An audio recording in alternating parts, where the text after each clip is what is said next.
বাংলাদেশটাকে একটি তলাবিহীন ঝুড়িতে পরিণত করেছে। চালিয়েছে জন্য বাংলাদেশ বিশ্ব দরবারে মাথা তুলে দাঁড়াতে না পারে। দেশের মানুষের অর্থনৈতিক অধিকার ছিনতাই করেছে, দেশের মানুষের ধর্মীয় অধিকার ছিনতাই করেছে। বাংলাদেশের অধিকাংশ কোরআনের মাহফিলে, আলেম ওলামাদের মাহফিলে 140 ধারা জারি করে কোরআনের আওয়াজকে বাধাগ্রস্ত করার চেষ্টা করেছিল। আমি বাংলাদেশের প্রতিটি জেলায় জেলায় আমার মাহফিলগুলোকে বন্ধ করে দিয়েছে। জারি করে দিয়ে আমাদেরকে মানুষের দরবারে উপস্থিত প্রতিটি ক্ষেত্রে বাধা দিয়েছে।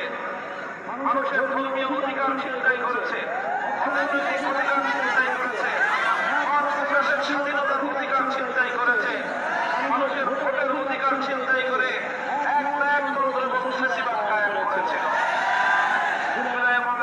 বিপ্লবের মধ্য দিয়ে বাংলাদেশ শেখ হাসিনার মুক্ত হয়েছে।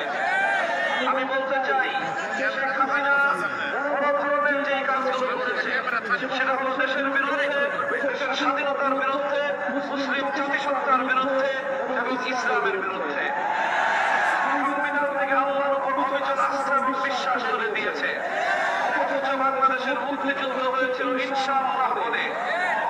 ইনশাআল্লাহ অর্থই হলো আল্লাহর উপর অবিচল আস্থা এবং বিশ্বাস।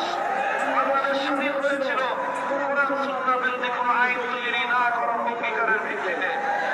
শেখ হাসিনা সেই অঙ্গীকার ভঙ্গ করে বাংলাদেশের সমকামিতা, ট্রান্সজেন্ডারের নামে নানা রকম ইসলাম বিরোধী আইন, উপধারা এবং ইসলাম বিরোধী শিক্ষা ব্যবস্থাকে দেশের জাতীয় শিক্ষা ব্যবস্থার উপর চাপিয়ে দিয়ে আমার দেশের কবল